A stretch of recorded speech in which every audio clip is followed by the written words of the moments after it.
महिला दिनाच्या निमित्ताने आपल्या गावामध्ये अनेक मुली, अनेक स्त्रिया, काही शिक्षिका आहेत, काही पोलीस अधिकारी आहेत, काही पोलीस शिपाई आहेत,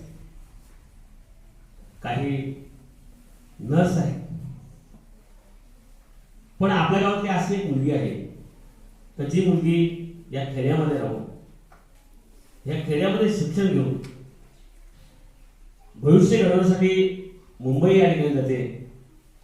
MBBS सारखा नीट सारख्या परीक्षेमध्ये एक उत्तुंग अशी पदवी मिळते आणि आज आपल्या गावाला एक आदर्श घडवते अशी आपली हर्षला वैशाली हरिशिर्के हिला मी या ठिकाणी मुलाखतीसाठी बोलवते. तिने ते उपस्थित राहायचे.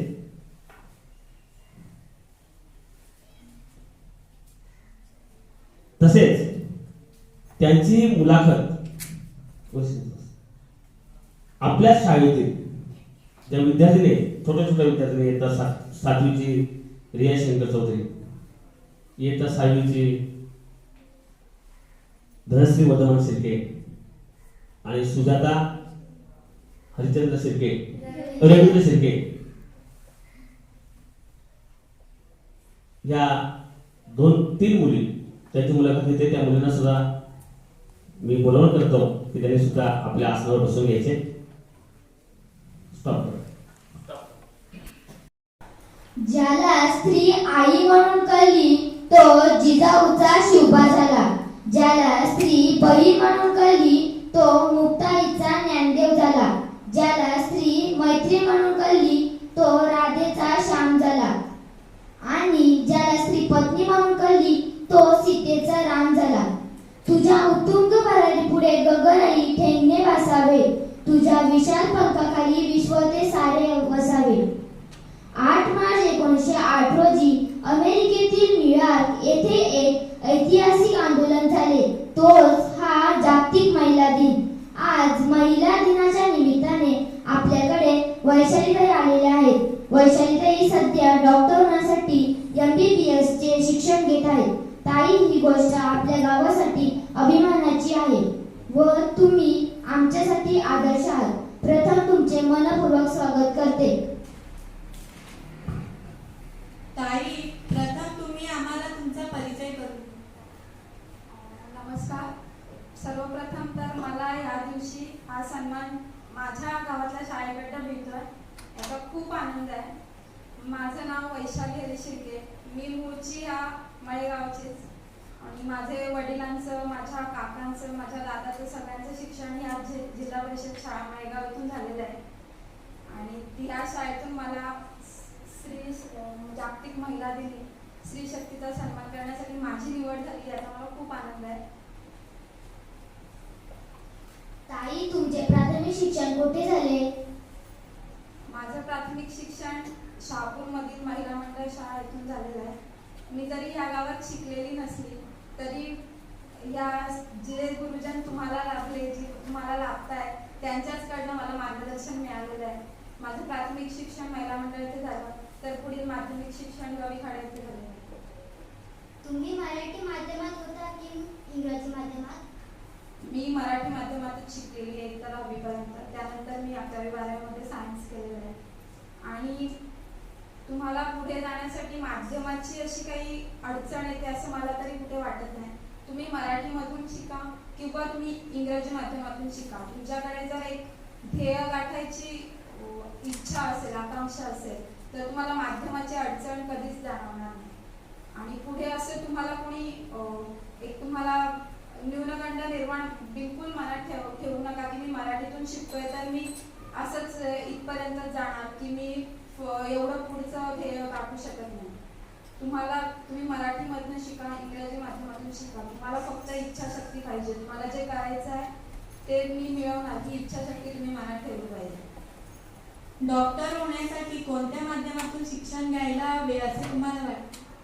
तेच परत सांगेल की माध्यमाची अशी काही आवश्यकता नसते. हा, तुम्हाला 11वी-12वी सायन्समधून जे की आपल्याकडे इंग्रजी माध्यमातून शिकवलं जातं तर ते करावं लागतं. पण तुम्ही 10वीपर्यंत मराठी माध्यमातूनही जे आपल्याला शिक्षक शिकवत आहेत ते व्यवस्थित ग्रास्प केलं असेल, व्यवस्थित तुम्ही आत्मसात केलं असेल तर पुढे तुम्हाला ते सायन्स कठीण नाही जात. आणि सायन्समध्ये पण 10वीची मराठी माध्यमातली मुलं एक्सटेंड करतात, कधी कधी इंग्रजी माध्यमातली मुलं पण एवढं करत नाही. त्यामुळे माध्यमाचं असं काही क्रायटेरिया नाही आहे की तुम्ही मराठी माध्यमातून शिकलं पाहिजे की इंग्लिशमधूनच शिकलं पाहिजे, असं काही नाही आहे. तुम्ही ज्या त्या माध्यमातून व्यवस्थित शिकलं पाहिजे. आपल्याला डॉक्टर व्हायचे आहे हे तुम्ही केव्हापासून ठरवले होते? असं ठरवलं असं नाही, पहिल्यापासून घरातून पण असा फोर्स नव्हता की तू डॉक्टर झालं पाहिजे, तू इंजिनियर झाला पाहिजे. पप्पाही या शिक्षण क्षेत्रात असल्यामुळे त्यांचं एक हे होतं की जे काही करशील त्याच्यात अव्वल राहा. जरी तू डॉक्टर झालीस, इंजिनियर झालीस, नाही तर तू काही करशील, तुला नर्स व्हायचंय किंवा तुला पायलट व्हायचंय किंवा तुला आणि कुठल्या क्षेत्रात जायचंय, पण ज्या क्षेत्रात जाशील त्या क्षेत्रात तुझं 100% दे, त्या क्षेत्रात अव्वल राहा बस. त्यामुळे असं पहिल्यापासून ठरवलं होतं. 10वी नंतर थोडा विचार येतो, इकडे बोलणं होतं बाहेरच्या लोकांशी की काय केलं पाहिजे, काय नाही केलं पाहिजे. तेव्हा थोडं वाटलं की हे कोणी केलं नाही आपल्याकडे आजपर्यंत. त्यामुळे आणि एक हे होतं की समाजाप्रती पण आपलं काहीतरी देणं लागतं. मग आपल्याकडे हे कोणी नाहीये तर मग आपल्याकडच्या लोकांना खूप दूरवर जावं लागतंय सध्या. मग आपण कुठेतरी प्रयत्न तर केला पाहिजे. होणं ना होणं ते परिस्थितीवर अवलंबून आहे, पण आपण प्रयत्न तर केला पाहिजे असं वाटतं. तुम्ही वर्गात खूप हुशार होता ना? हे पण मी म्हणेन, हुशारीचं पण तुमच्या पुढील भवितव्याच्या यशासाठी पहिल्यापासून हुशार असणं हा सुद्धा क्रायटेरिया नाहीये.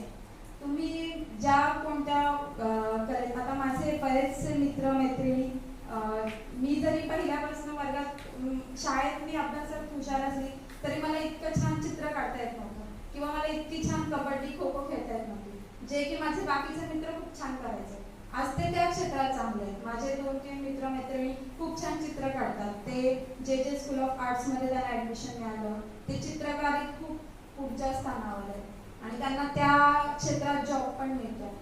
त्यामुळे असं हे नाही की तुम्ही हुशार पाहिजेत, पण ज्यात तुम्ही चांगले आहेत ते पण तुम्हाला खूप छान करता आलं पाहिजे. तुम्हाला चित्र छान काढता येतं, त्यात तुम्ही शिका, पुढे शिक्षण घ्या.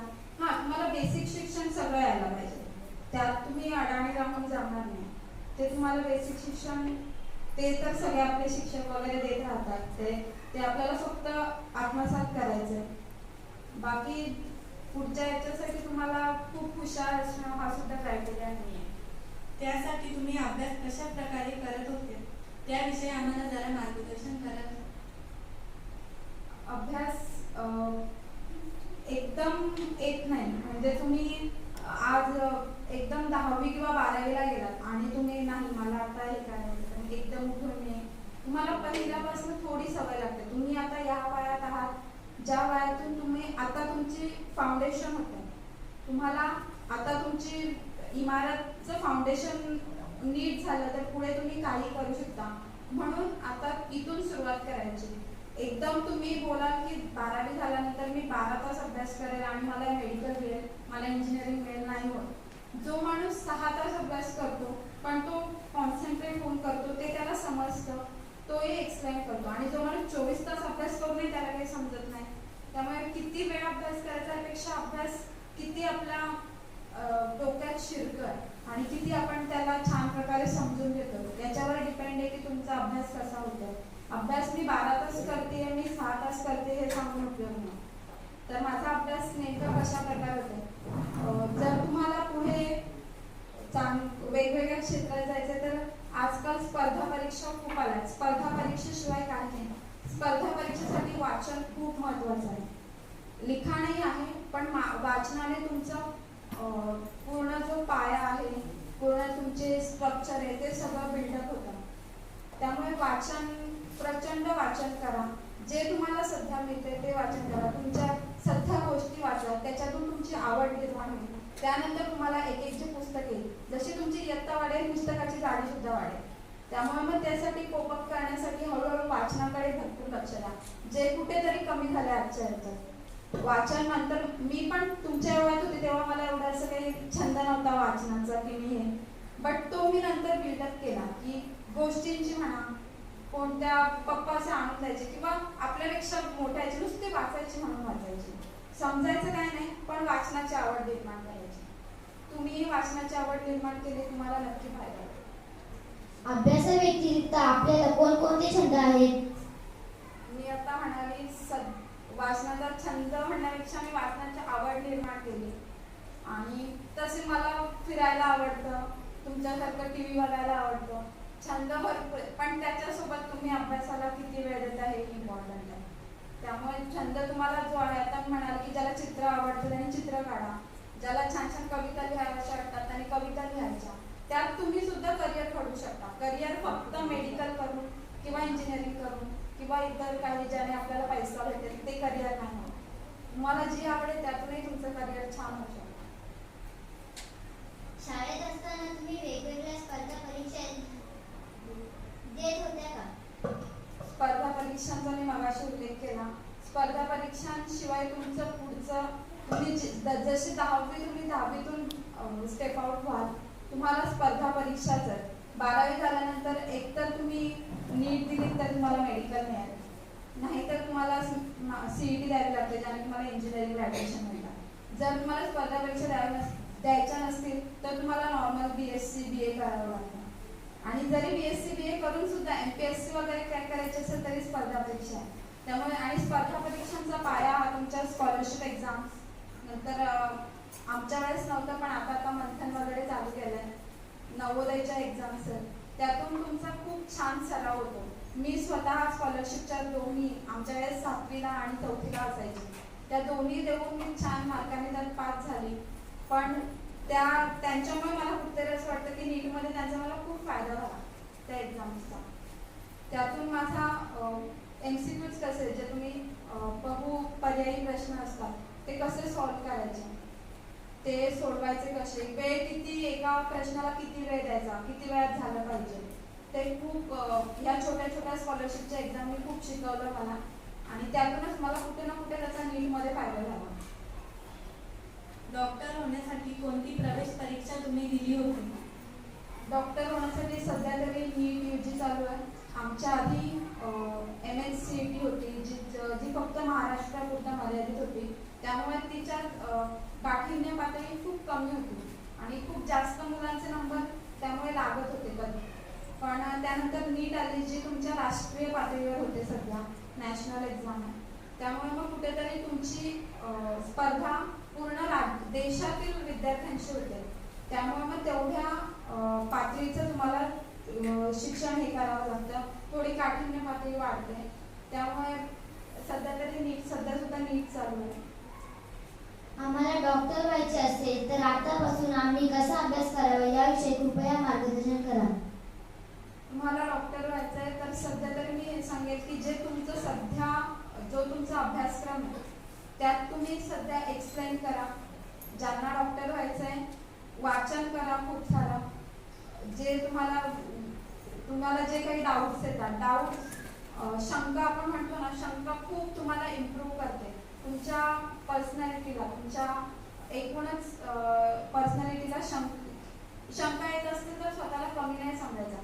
छोटी शंका असो, तुम्हाला असं वाटेल की काय शंका आहे, तरी आपले शिक्षक वगैरे खूप चांगले आहेत जे तुम्हाला नक्की मदत करतील, त्यांना विचारायचं. त्यामुळे एक तुमची स्ट्रॅटेजी बिल्डअप होते की तुम्ही कशा प्रकारे अभ्यास, आणि मी सांगून किंवा इतर कोणी सांगून तुम्हाला नक्कीच फायदा होईल, थोडं मार्गदर्शन मिळेल, पण स्वतःची एक तुम्ही स्ट्रॅटेजी निर्माण केली ना की मी एवढा वेळ अभ्यास करेल. सध्या तरी सांगेल की सध्या तुम्ही तुमच्या इयत्तेचा एकदम व्यवस्थितपणे अभ्यास करा. थोडं सध्या तुम्हाला वेळ तर थोडं अवांतर वाचन करा, त्याने तुम्हाला नक्की फायदा होईल. सध्या आपले शिक्षण कुठे चालू आहे? मी सध्या लोकमान्य टिळक महानगरपालिका संचलित लोकमान्य टिळक सर्वसाधारण रुग्णालय म्हणजे सायन हॉस्पिटल ज्याला तुम्ही म्हणता सगळे, तिथे मी सध्या सेकंड इयरला आहे, जे की माझं आता थर्ड इयर चालू असतं पण कोविडमुळे सेकंड इयर एक्सटेंड झालं, तर मी सेकंड इयरला सध्या MBBS करते. परीक्षेच्या वेळी अभ्यासाचे नियोजन तुम्ही कसे करता? आता मी तुम्हाला तुमच्या रिलेटेड सांगते की मी 10वी पर्यंत कसं केलं, कारण 10वी नंतर जेव्हा तुम्ही 11वी 12वी जाता तेव्हा एक नियोजन तुमच्यावर डिपेंड असतं की तुम्हाला करायचंय का झालंय तुम्हाला कितपर्यंत समजतं. त्यामुळे मी सध्या तुम्हाला 10वी पर्यंत सांगेन. परीक्षेच्या वेळी करण्यापेक्षा तुमच्याकडे वर्ष असतं, स्टार्टिंग जेव्हा तुमचं वर्ष चालू होतं तेव्हापासून चालू करा. एकदम म्हणजे तुमच्यावर एकदम भार येणार नाही की परीक्षा चालू आहे आणि मला सगळं करा. थोडं थोडं करा, रोज थोडं थोडं करा. खेळा, त्याच्यात वेळ, खेळायला पण वेळ मिळेल, अभ्यासाला पण वेळ मिळेल. आणि एकदम परीक्षेच्या वेळी म्हणाल तर परीक्षेच्या वेळी विषय, प्रत्येक विषय, आज एक विषय करायचा उद्या, यापेक्षा रोज तो विषय 1 तास 2 तास असा झाला पाहिजे. आमच्या बरोबरच घरात आईला तुमची कशी मदत होते?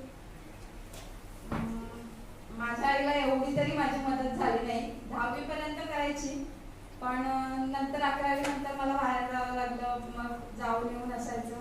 त्यामुळे तिने पण कधी अपेक्षा केली नाही, बट करायला पाहिजे मदत. पण तुमचं जर ड्रीम हाय असेल आणि तुम्हाला त्याच्यासाठी पण वेळ पाहिजे असेल तर आई नक्कीच समजून घेते. त्यामुळे माझ्या आईने समजून घेतलं मला खूप.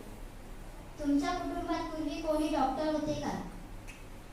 सगळ्यांना माहिती होते, माझ्या कुटुंबापेक्षा आपल्या गावात तरी कोणी सध्या झालं नव्हतं.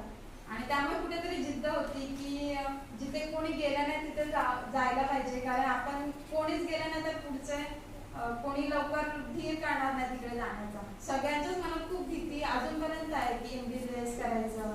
भीती म्हणण्यापेक्षा एक काही त्या गोष्टीतलं माहीत नाही भरपूर जणांना की नक्की तिथे असतं काय.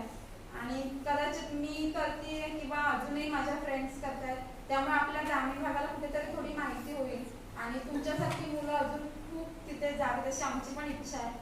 कारण आपल्या भागात खूप सारे परराज्यातील किंवा दुसऱ्या चांगल्या चांगल्या शहरातून डॉक्टर्स येऊन इथे करतात, त्यापेक्षा आपला लोकल माणूस इथला कोणी जर त्या क्षेत्रात असेल तर नक्कीच आपल्या सर्व लोकांना फायदा आहे. डॉक्टर झाल्यानंतर काय करावे असे तुमचे स्वप्न आहे? डॉक्टर झाल्यानंतर सध्या तरी MBBS कम्प्लीट होते माझं, 3 वर्ष तरी अजून आहे. त्यानंतर आमची पदव्युत्तर शिक्षण असतं, ज्याला PG म्हणतो आम्ही, ते करायचं. त्यात पण मला 2-3 शाखा, सध्या पण मी डॉक्टर याच्यात नवीन आहे त्यामुळे मला अजून मी कन्फ्यूज आहे की मी पुढे कुठली शाखा निवडावी.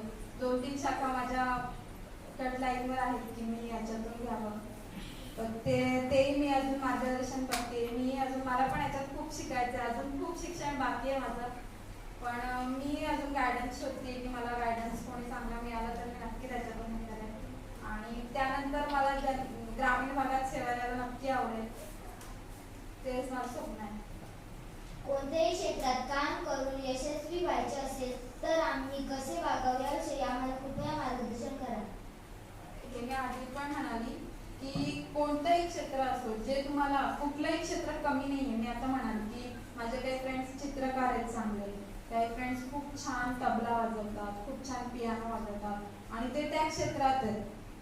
तर कुठलंही क्षेत्र कमी नसतं. तर मी डॉक्टर आहे म्हणून मी खूप हाय लेवलला आहे असं माझं बिलकुल म्हणणं नाही आहे. प्रत्येक क्षेत्रात ज्याचा त्याचा स्ट्रगल असतो, त्यामुळे तुम्ही हेच की तुम्ही ज्या येते तर सध्या तिथून तुम्ही तुमच्या समस्या सोडवायच्या, समस्यांवर उपाय कसा मिळवायचा याचे हळूहळू प्रयत्न केले ना, तुम्हाला पुढे काहीही जड जाणार नाही, सगळं सोपं वाटेल. खूप जे तुम्हाला चांगले माणसं मिळत आहेत आयुष्यात, चांगले माणसं, चांगले शिक्षक, चांगले गुरुजन, चांगले मित्र, त्यांच्याकडनं त्यांचे अनुभव ऐका. कोणी नवीन मिळालं तर त्याच्याशी ओळख करून घ्या, त्याच्याशी बोलण्याचा, संवाद साधण्याचा प्रयत्न करा आणि तुमचा अभ्यास चालूच राहू द्या. अभ्यासाव्यतिरिक्त जी कामं आहेत ती सुद्धा करा. त्या घरात जसं आपलं गाव खेडेगाव आहे त्यामुळे आपल्या घरातल्यांची थोडी अपेक्षा असते की काही वेळा असतात, जसं शेतीची कामं असतात तेव्हा आपली काही मदत झाली पाहिजे, ती तुम्हाला वेळ असेल तर नक्की करा. तुमच्या अभ्यासाच्या आड थोडं येत असेल, तुम्हाला असं वाटत असेल तर घरातल्यांना समजावून सांगा की मला अभ्यास करायचा आहे मला, पण तो वेळ वाया नका घालू. तो तुम्ही सत्काराने लावा, तो तुम्ही अभ्यासाला लावा.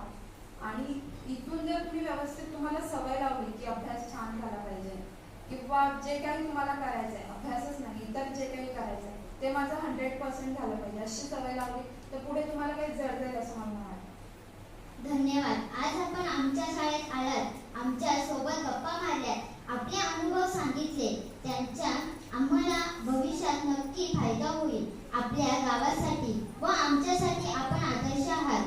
आम्ही आपले आभारी आहोत. मला पण खूप छान वाटलं की माझ्या गावात असं मला मुलाखती असं माझाही पहिलाच टाईम होता. पण नक्कीच तुम्हाला काहीही मदत लागली, मी सध्या तरी मी जरी इथे राहत नसते तरी माझं कुटुंब इथे राहतं, त्यामुळे त्यांच्याकडूनही माझा संपर्क होईल तुम्हाला. तर तुम्हाला काहीही अडचण असली तुम्ही कधीही मला विचारा. आणि नक्कीच तुम्हाला जे काही करायचं आहे त्यात तुम्हाला काही शंका असतील, तुमचे टीचर्स सगळे खूप छान आहेत, सगळे सपोर्टिव्ह आहेत, त्यांना विचारू शकता. पालक आपले सगळे सपोर्टिव्ह असतात, पालकांना सांगायचं की मला हे करायचं आहे. जेवढं तुम्ही तुमच्यातल्या टॅलेंटला ग्रो कराल तेवढं तुम्ही त्या त्या क्षेत्रात खूप छान करू शकता. आणि मेडिकल तुम्हाला मेडिकलविषयी काही शंका असतील तर मला विचारू शकता, काही ॲडमिशन्स विषयी शंका असतील त्या विचारू शकता. कुठल्या आणि जेवढ्याही परीक्षा आहेत, स्पर्धा परीक्षा, त्यांना तुम्ही माझं म्हणणं असेल की नक्की बसा. भले तुम्हाला यश मिळो अपयश मिळो, तरी अपयश जरी आलं तरी तुम्हाला एक अनुभव मिळतो की मला यापुढे हे नाही करायचं. त्यामुळे अपयशही तेवढंच महत्त्वाचं आहे. पण त्यामुळे परीक्षा द्यायची नाही असा विचार नाही करायचा. मी पुढची जी परीक्षा येईल त्यात चांगलं करेल असा विचार करायचा. आणि जेवढ्या स्पर्धा परीक्षा येतील तेवढ्या नक्की द्या. आणि मला इथे बोलवलं त्याबद्दल मी खूप आभारी आहे विषय सरांची आणि सर्व शिक्षकांची. माझं भाग्य आहे.